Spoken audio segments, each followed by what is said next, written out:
Welcome into WSFA 12 News at 6 tonight. I'm Mark Bullock. And I'm Valerie Lawson. After the U.S. Senate failed to pass a spending package today, this federal government shutdown is now tied with the longest in U.S. history. That's left programs like SNAP and WIC, which help people who are facing food insecurity, in limbo. Alabama political correspondent Jessica Umbro in our Capitol studio tonight with the update on how Alabama could be impacted. Jessica?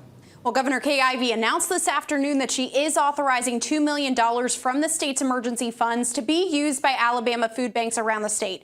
It comes after Alabama Democrats called on her to have a special session. She said she had no plans to call one to fund SNAP, but advocates say a longer-term solution is needed for people who rely on these benefits. I've been hearing that this is a Band-Aid solution.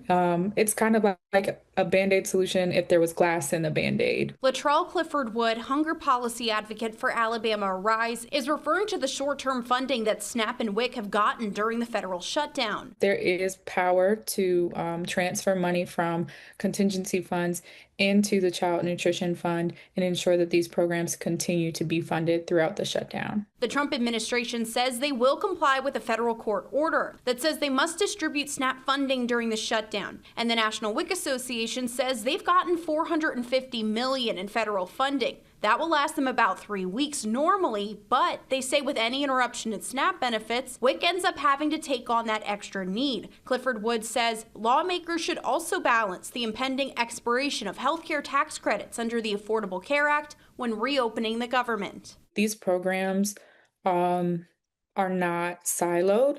They work together, and I hope that our legislators can work together to come up with a solution where people don't have to choose between food and health care. The U.S. Senate voted earlier today, seeing really no movement towards a resolution. Only one Democrat, Senator John Fetterman of Pennsylvania, voted with Republicans on their spending package. All Republicans voted in favor of the package as well.